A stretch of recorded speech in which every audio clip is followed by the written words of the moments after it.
1965 की जंग और 1965 से लेके आज तक पाक फ़ज़ाइया को जब जमाल साहब हम देखते हैं तो एक एक कामयाबी है, हर कदम कदम पर कामयाबी है। एक से एक हमारा जरी जवान और शाहबाज है जो इस तरह से अपनी बहादुरी की दास्तानें रकम कर रहा है। आज कितना फ़ख्र महसूस होता है जब 56 साल गुजर गए 1965 और आज पाक फ़ज़ाइया को देखकर। देखिए, पहली बात यह कि 65 की जंग को तकरीबन 50 साल हो गए जी।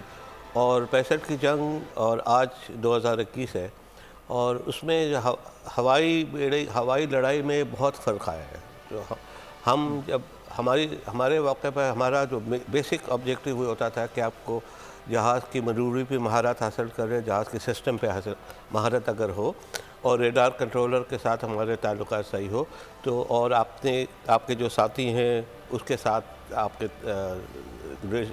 ताल्लुक़ सही हो तो आपको महारत हासिल होगी। लेकिन जो बेसिक्स वही हैं, बेसिक्स जिसमें जज्बा होता है, प्रोफेशनलिज्म होती है। हमारे ज़माने में सिस्टम की मास्टरी बड़ी छोटी सी थी, जहाज़ को अच्छी तरह उड़ाना, रेडार को कंट्रोल करना, हमारे जो भी थोड़ा सा रेडार था और बाकी चीज़ें सिचुएशन अवेयरनेस वगैरह थी। आजकल इस टीम वर्क होता है और मैं ये कहता चलूँ कि 65-71 वॉर में, जैसे आपने सही कहा था, हम सिर्फ ज़्यादातर जानते हैं एम आलम की नाम मशहूर है, सजाद हैदर के नाम मशहूर है, और लेकिन जो पीछे जो काम कर रहे होते हैं हमारे इंजीनियर्स और हमारे रेडार एयर डिफेंस वाले, उनकी इतनी शोहरत नहीं होती। एक वजह ये थी कि उस वक्त जो पायलट का रोल था तकरीबन 70-80% आप पायलट को देते और 30% आप दे देंगे ग्राउंड कंट्रोल्स को, ग्राउंड रेडार को और इंजीनियर्स को।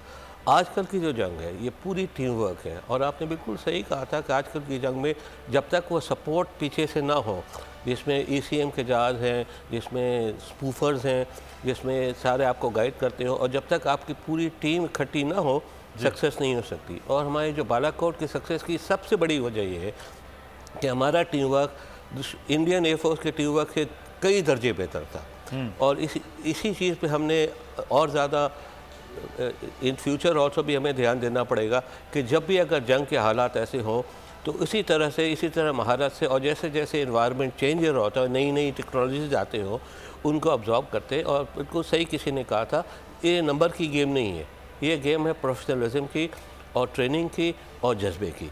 और आखिर में ये कह रहा हूँ कि दुश्मन के जज्बे को आप कभी नीचा ना देखें, वो भी उसके ऊपर जज्बा रखता है, लेकिन जहाँ हम उन पर महारत हासिल, उनके बेहतरी हासिल कर सकते हैं, वो हमारी बेहतर ट्रेनिंग है और हमारी बेटर प्रोफेशनलिज्म है जो हम में भी थी। और मैं फ़ख्र से ये कहता हूँ कि हमारे जो आजकल के पायलट हैं वो हमसे ज़्यादा टेक्नोलॉजिकल एडवांस है। बिल्कुल। दूसरा ये है कि जहाँ महारत है, ट्रेनिंग है, वहीं पर जो जज्बा था 1965 हो या फिर 2019 का फ़ज़ाइया का, वो एक जज्बा भी हमें जो नज़र आ रहा है वो बिल्कुल डिफरेंशिएट करता है दोनों फ़ज़ाइया के दरमियान।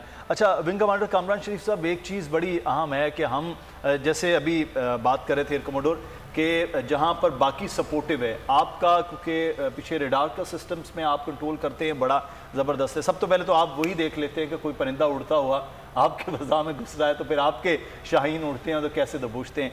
कितना ये टीम वर्क होता है, सपोर्टिव होता है, मैं पहले तो इस पे जानना चाहूँगा, वरना हमें तो ये लगता है कि असाम साहब जहाज़ उड़ाते हैं तो बस चीज़ खत्म हो जाती है। बिल्कुल, डेफिनेटली एक बड़ा अच्छा टीम वर्क होता है जो हमेशा से मशहूर है, कहा जाता है पायलट कंट्रोलर टीम कॉन्सेप्ट।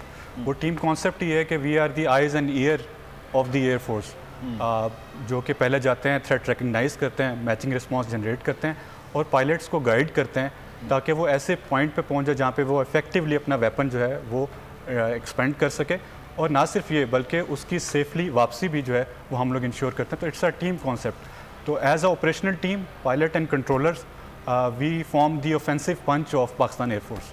बिल्कुल। अच्छा, आपसे फ्लाई लेफ्टिनेंट आसाम, कैसा फ़ख्र महसूस होता है कि ये वो जहाज़ हैं जिन्होंने 1965 में वो पाक फ़ज़ाइया है कि MM आलम भी इस पर थे, सरफराज रफ़ीकी भी इस पर थे, सजाद हैदर भी इस पर थे, राशिद मिन्हास भी इसी पाक फ़ज़ाइया में थे और हसन सिद्दीकी अभी तो आपके सीनियर है वो भी इस पे थे और आप भी इसमें। कैसा फ़ख्र होता है जब आप F-16 उड़ा रहे होते हैं? मेरा ख्याल है all these names you have just taken They are our role models, our mentors. There's a source of inspiration for us from which we drive our strength and future power. So all of them are a source of inspiration for all of us fighter pilots. But at the same time, they make us realize that we have big shoes to fill. Because to keep the Pakistan safe now, it is our responsibility to prove equal to the task whenever the time comes.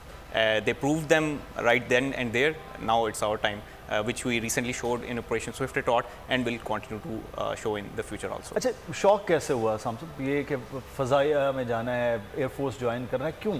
Y? कोई ख़ास एक कोई inspiration थी या वैसे ही कहा कि यार सबसे हैंडसम स्मार्ट होते हैं एयरफोर्स के जवान तो वहाँ ज्वाइन किया जाए? मेरा ख्याल है हुब्बुल वतनी से और वतन की मिट्टी से जो मोहब्बत है वो हम में से हर एक बंदे के अंदर शौक़ है. बट एडिशनली परवाज़ जुनून और शौक़ परवाज़ भी था जो कि इस राह पे गामज़न हुए और जिस मशीन का उड़ाने का सोचा था अल्हम्दुलिल्लाह उसी पे आके पहुंच गए और मुल्क की खिदमत सर अंजाम दे रहे हैं. ये तो फिर आपके वैसे भी एकेडमी का फ़कत ज़ौक़ परवाज़ ज़िंदगी, तो आपकी जो ज़िंदगी है वो भी फ़कत ज़ौक़ परवाज़ है. सब्सक्राइब करें और बेल दबाएं ताकि कोई खबर रह न जाए.